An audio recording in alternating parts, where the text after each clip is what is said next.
Hello les amis, nouvelle semaine, nouveau podcast et comme à l'accoutumée, on va parler d'optimisation e-commerce, un petit peu de référencement, un petit peu de marketing digital et aujourd'hui, je vais utiliser un sujet qui pourrait sembler complètement paradoxal. On va essayer d'explorer l'idée de désindexer certaines pages pour améliorer la notoriété, le référencement de son site internet et encore plus si celui-ci est un e-commerce de son site e-commerce. En effet, la désindexation de certaines pages d'un site web, ça peut jouer un rôle qui est plutôt essentiel dans l'optimisation de votre visibilité en ligne, dans l'optimisation de votre référencement naturel. Ça peut sembler paradoxal. Pourquoi est-ce que je dirais à Google de retirer certaines pages de son index pour améliorer mon référencement? Pas de la même manière où on fait du nettoyage de backlinks, où on retire les backlinks entre guillemets toxiques, on pourrait retirer les pages qui n'ont pas d'intérêt. Le premier but, c'est d'améliorer la qualité de votre site, votre note de notoriété ou de qualité de site, votre trust flow en fait. On va éliminer tout ce qui est contenu dupliqué. On va dire à Google, écoute, plutôt que d'indexer l'ensemble des fiches qui se ressemblent, l'ensemble des articles qui se ressemblent, index-en un seul et unique, et puis les autres ne seront peut-être que des variations. Je prends l'exemple des e-commerçants qui parfois ont des tailles, des coloris, où finalement ils m'ont créé une fiche produit pour chacune des tailles et chacune des coloris, et chacun des coloris, et en fait on se retrouve avec un grand nombre de fiches produits, et Google part du principe que c'est un contenu dupliqué. La bonne pratique, ce serait de créer qu'une seule fiche produit avec des variations, des tailles, des coloris qui seraient sur le côté avec des filtres. Mais souvent, on pense UX et expérience client, et c'est vrai, c'est essentiel. Je vous rappelle, le but c'est quand même de faire du chiffre et du business, et on greffe au final un grand nombre de fiches produits. Ça veut dire qu'il va falloir désindexer certaines pages pour améliorer sa notoriété, améliorer son référencement naturel.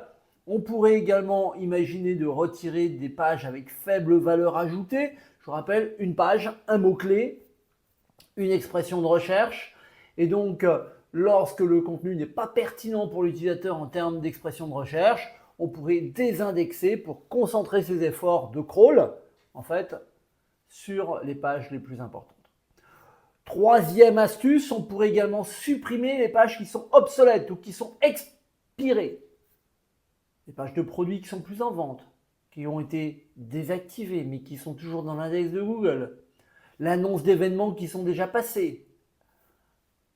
Tout ça, ça pourrait être désindexé pour maintenir la fraîcheur, la pertinence de votre site. On pourrait bien sûr se concentrer sur les pages performantes, du coup, avec une optimisation des ressources de crawl. Les moteurs de recherche, n'oublions pas, allouent une quantité limitée de ressources pour crawler un site. Votre site, il doit être pertinent et vos pages doivent être conçues pour générer du trafic et des conversions. Ainsi, en optimisant les ressources de crawl, en vous concentrant sur les pages qui sont uniquement performantes et pertinentes, vous allez encore une fois améliorer votre visibilité. Vous pourriez également, en se concentrant sur les pages performantes, améliorer l'expérience utilisateur, bien sûr, parce qu'on parle référencement, mais il ne faut pas oublier qu'on a quand même un utilisateur qui, en face, est là pour finalement visiter votre site, mais également acheter. Vous l'avez compris, finalement, désindexer certaines pages peut augmenter votre notoriété, dynamiser votre référencement naturel. Cependant, il ne faut pas s'y prendre n'importe comment. Il y a quand même des stratégies de désindexation qui sont plutôt efficaces. On peut utiliser la balise non-index. On peut utiliser le fichier robot.txt. On peut utiliser le principe des sitemaps, bien sûr. 3 versions qui sont complètement différentes. 3 salles, 3 ambiances. Attention, le no index qu'on mettrait finalement dans du HT Access ou tout simplement dans son CMS, WordPress, PrestaShop, Shopify ou autre, Google il n'est pas obligé de la prendre en compte. C'est une méthode directe pour signaler au moteur de recherche de ne pas indexer ses pages, mais ce n'est pas parce que vous lui dites tu ne viens pas voir ma page qui ne viendra pas la voir. Ça, c'est un vrai problème. La méthode la plus simple, souvent, c'est utiliser le robot.txt. Le robot.txt, il empêche le crawl d'une page, mais pareil, il ne garantit pas une désindexation. Il va vous empêcher le crawl, si c'est une nouvelle page, mais par contre, si la page est déjà indexée, pas forcément utile, vu que Google dira « Ok, j'ai bien compris, désormais, il ne fallait plus que je passe sur ta page, mais pour l'instant, elle est indexée dans mon moteur de recherche. » Finalement, le noindex, le nofollow, ça peut être utile lorsqu'on veut désindexer une page. Le robot.txt, ça peut être utile si c'est une nouvelle page. Je reprends mon exemple, finalement, des tailles et des catégories, des tailles, des coloris, des catégories qui potentiellement ont été créées uniquement pour de l'expérience utilisateur. Troisième manière, c'est le sitemap. Finalement, créer un sitemap XML qui contiendrait que les URL que vous voulez voir indexées. Attention tout de même, ne pas oublier que si Google a trouvé un lien vers cette page depuis un menu ou depuis une stratégie de maillage interne ou externe, il va potentiellement l'indexer et c'est pas parce que votre page est absente du sitemap. Je vois beaucoup de sites où le sitemap n'a pas été actualisé et pourtant les pages sont quand même indexées. Donc, 3 stratégies entre finalement cette balise MetaRobot qui est non index, la gestion du robot.txt, le sitemap. Attention tout de même, désindexer certaines pages peut sembler une stratégie risquée, mais lorsqu'elle est exécutée correctement, elle peut nettement améliorer la qualité de votre site.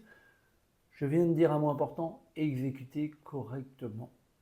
Il faut que vous preniez conscience que finalement désindexer peut être une super bonne stratégie pour améliorer le référencement de votre site. Cependant, ça se fait avec beaucoup de prudence, car n'oubliez pas que dans le monde du référencement naturel, dans le monde de l'indexation de vos pages, uniquement les moteurs de recherche sont les rois et c'est eux qui décident leurs propres règles. Donc, bien sûr, c'est une approche qui va permettre de vous concentrer sur le contenu. Ça va vraiment ajouter de la valeur à l'utilisateur. Ça va améliorer l'expérience globale sur votre site au passage. Par contre, se faire accompagner ou le faire avec un professionnel est juste essentiel car, vous l'avez compris, désindexer, améliorer le référencement, optimiser le crawl, utiliser des balises non index ou jouer avec les robots TXT ou le fichier htaccess, ça ne s'improvise pas, bien au contraire. Vous pouvez jouer sur des attributs qui seraient le nofollow, le noindex, vous pouvez lui mettre des directives multiples, vous pouvez finalement vous amuser dans tous les sens, mais attention, dans le référencement naturel, on s'amuse, mais on s'amuse avec une prise de risque qui doit être quantifiée et qui doit également être mesurée, car si vous ne mesurez pas vos actions, vous pouvez très vite faire dévisser un site. Et vous en pensez quoi? Est-ce que vous avez déjà utilisé ces techniques finalement de désindexer certaines pages pour améliorer la notoriété, le référencement naturel de votre site? Comme d'habitude, j'attends vos commentaires, j'attends vos remarques, j'attends également vos idées de podcast. Celle-ci, elle vient d'une question qui m'a été posée par messagerie il y a quelques jours. Vous voyez, comme quoi l'interaction est la meilleure manière de finalement progresser dans cette stratégie de marketing digital et stratégie d'e-commerce. Puis on se donne rendez-vous bien sûr sur toutes les bonnes plateformes de podcast. Je ne vais pas toutes les citer, mais même si Google Podcast est en train de fermer et que on va passer sur YouTube, mais en tout cas entre YouTube, Deezer, Apple, etc., SoundCloud, j'en passe forcément et j'en oublie forcément. Je vous donne rendez-vous sur toutes ces bonnes plateformes de podcast. J'attends bien sûr encore une fois vos commentaires parce que c'est très enrichissant vos commentaires.